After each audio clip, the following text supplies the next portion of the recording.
jur. Da, Alexandra Micuța, da, dragii mei, vă pup, Ia cântă acolo, cântă. Hai, da, ding, ding, ding, ding, ding, ding, ding, ding, ding. 20, 19, 18, Haideți, dragii 17, mei. 16, Vă iubește Alexandra Micuța că sunteți alături de mine. 12, Vă mulțumesc.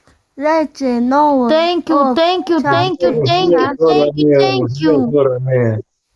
Sora mea, mulțumesc. Haide, haide!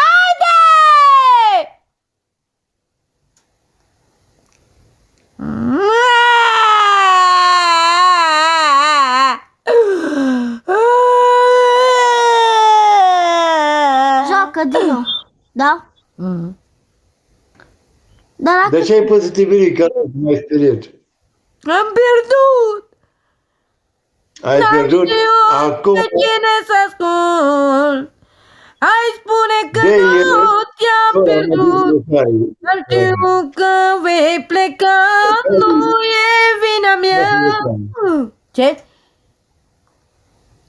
Ce? Și dăm provocare lui Alexandra. Bună seara, lume, bună seara. Să cânte Ale.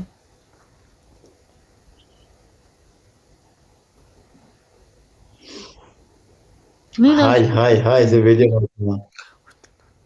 Na, nici nu știu să scrie bine. Nu vezi? Tacu. Bă, analfabetule, nu mai scrie că nu știi să scrii, mă, tâmpitule. Când cântă... Când eram tânăr feșor, Ei,